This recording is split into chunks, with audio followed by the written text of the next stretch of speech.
So yun, sa mapagpalang araw po sa atin mga kasero, mga hunter. So siguro alam naman ng karamihan na mga hunter yung ang nangyari sa ating mga hunter na iba. So ayun na nga, medyo stop na rin tayo sa hunting-hunting, although di naman ganun ka yung ating mga kinukuha. Siyempre mainit na, kaya stop muna tayo sa pang-hunting. Pero masasabi ko lang, sana magkaroon din tayo ng tamang pamamara ng pang-hunting. Huwag naman nating halos araw-arawin na o ubusin, halos harvestin na natin.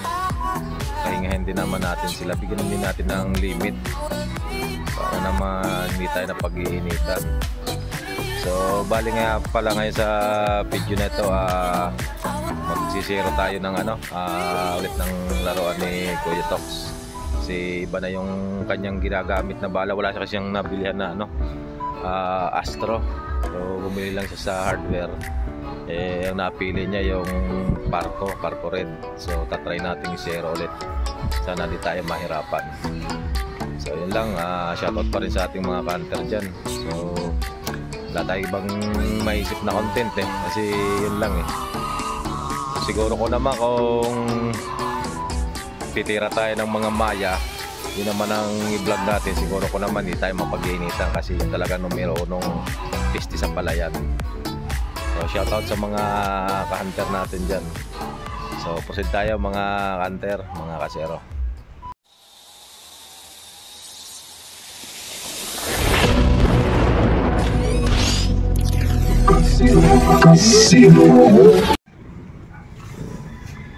Mga idol, magsisero ulit kami ng airgun ni Kuya. Iba na kasi yung bala niya, walang nabili ng magandang bala, para ko yung nakuha niya. Hirap isero ng Parco Red.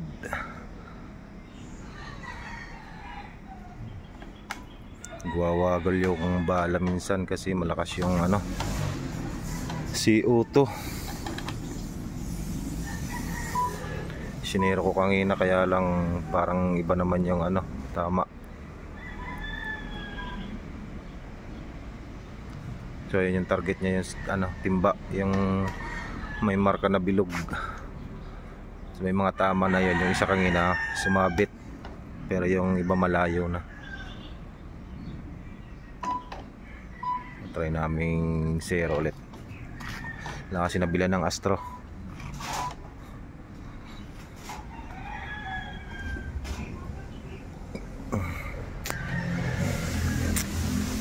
Stop muna tayo sa vlogging ng hunting kasi damay-damay na.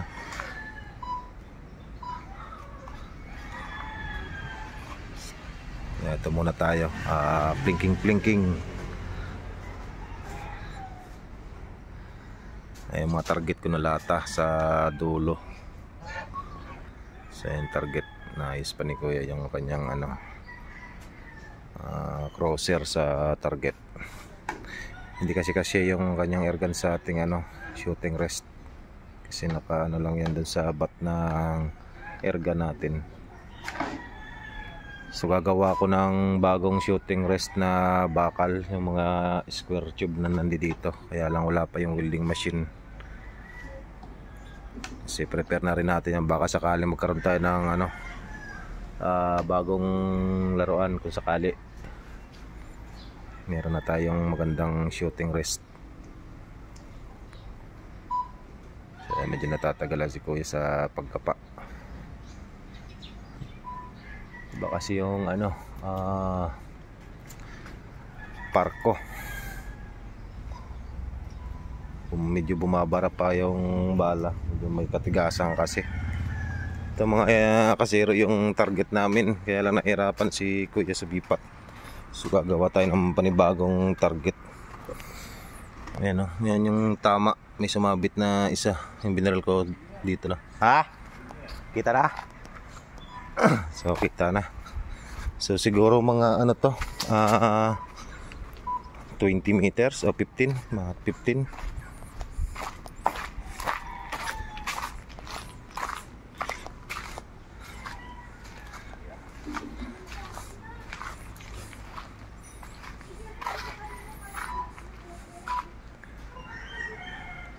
So medyo malayo lang natin si Zero kasi ay malapit lang kasi ano,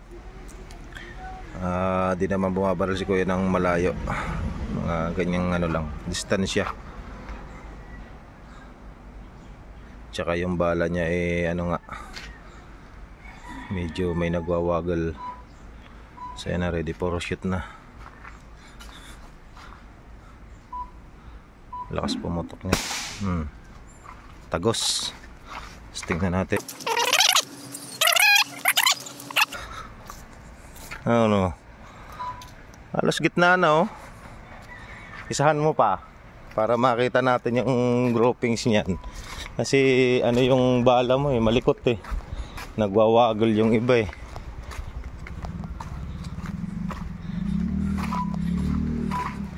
Tumama na siya dun sa target mga kasero. Doblehan mo pa para makita kung doon talaga na. So pag sumisintro na doon, okay na yan, tatama ka na sa ipon. So ayan, second shot. Lakas ng putok yan.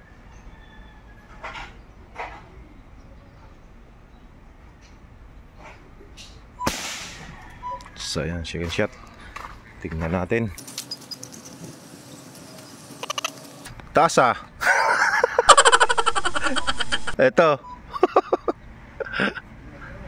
Ha? Tumaas. Paano nangyari? Linya sa uno Tumaas. So tumaas yung tama. Hindi natin alam kung sa handling ano. Baka gumalaw.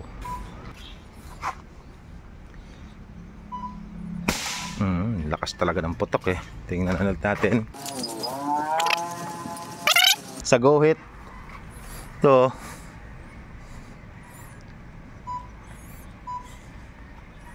Ito yung pangalawa mong tera Yung una mo tumama medyo ano na sa bullseye Ayan Yung pangalawa mo ito tapat na tapat ng uno. Itong pangatlo mo guhit naman. Sa shooter ka pala Ayan Nagalaw ata. Kasi ito tumama ka naman dito na Assassination. Letter N. Ito maganda na para makita mo yung ano. Yan, dun sa para kang tumama ka dyan sa itim. Ay, tama na ako niyan. Kalapatin niya. So yan lang ang problema dito sa bala na to mga kasera. Ito yun Parco Red Blurred. Ayan. Matigas lang siyang isuksok kasi yung itong ano niya, kanto. So maganda to sa medyo malaki-laki yung barrel. Pero pag maganda pa yung groove talaga mahirap lalo na kung pot pump. Sa pot pump di tatalsik yan. Lalo na pag mahina lang yung settings ng hammer sa pin. Bala rin ako niyan kaya lang hinahasa ako. So doon tayo ngayon, ang target natin yung sa Nation, sa letter O. Bingo.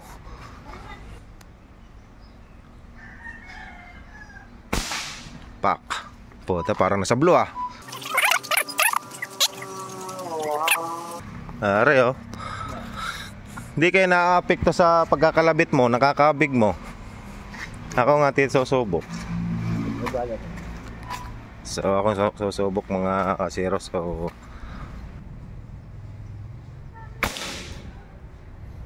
andun din alapit sa taas ng blue. Ano? Layo talaga. Tingnan natin doon. Lumayo. So habulin natin doon.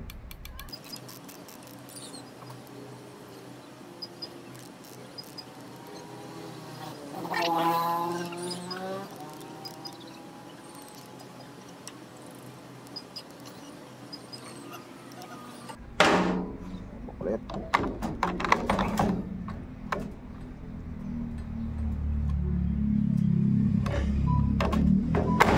Hirap isiro, ang hirap ibala.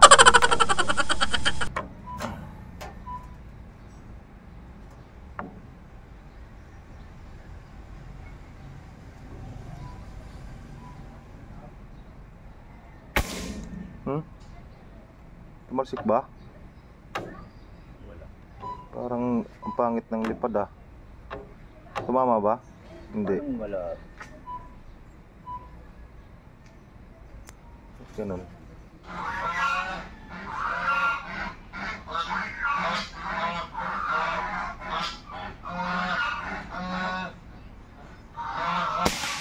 Pak.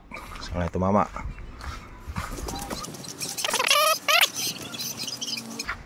Ah, layo na. Letter A na. So, siniro ulit natin mga kasero. So, Doon na sa kuwan. Sa uba. ha? Sa uba. Ikaw, pwede rin sa lata. Ano? Sa lata na lang. So, siniro ulit natin mga kasero.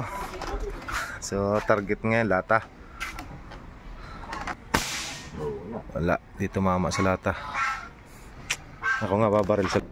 Dahil tatarget ng lata mga kasero. Tama natin. Ay, itong lata na pinatong mo sa baba. Subukan ko.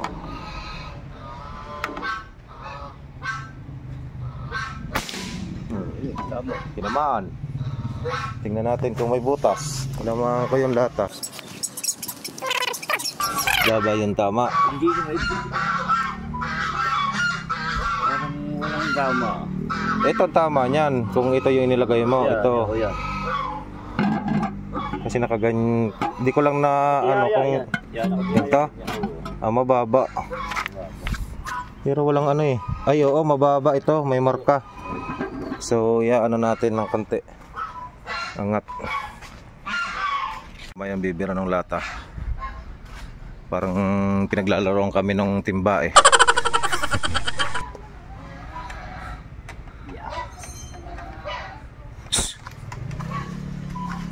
Umalis nga kayo dyan. Papansin ko yun ng papansin eh. Gusto niyo bang makarne? Gusto nyo mapaaga yung buhay nyo ah. Baka makasuhan tayo pag kayong natarget.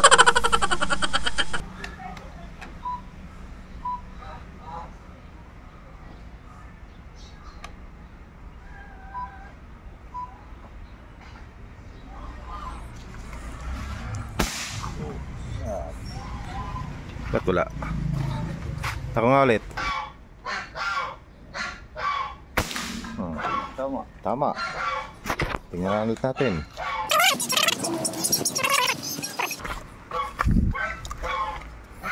So ito.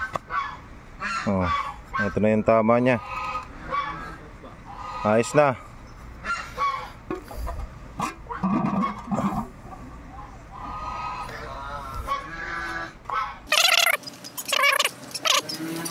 Yan, tigas sok-sok.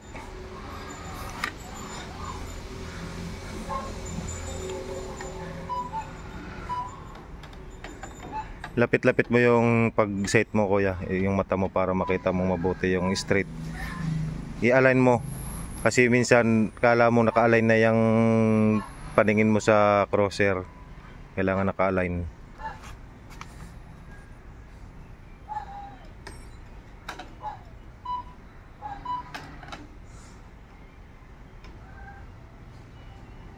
Oh, ayun.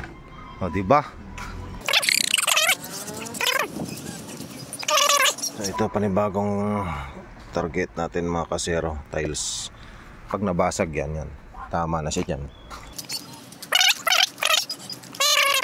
Yan, tiles yan. Yan, pag nabasag mo yan, wala nang ano diyan. Talagang pilit lang.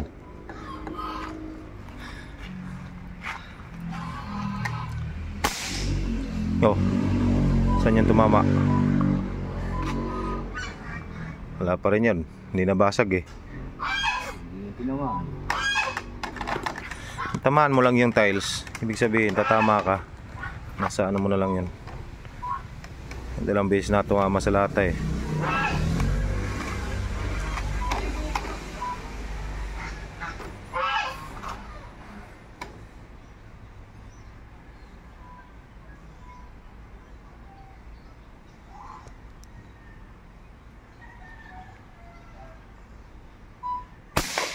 Mababa. Lata talaga tinamaan. Mababa. Lata talaga yung tinamaan eh. Yung malaking latang pinagpapatungan. Doon lumagatok eh.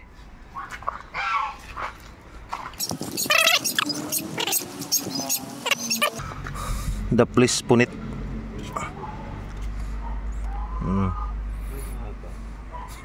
Yung tama mo kang ina. Ito. Ang taas na nga kasinta ko eh. Mataas ng side ko rin niya eh. Ako nga ulit. Para makita. Pag nabasag yan, no na. Sandling mo na lang. Tumama to. Okay na. Pag hindi, sa bala talaga.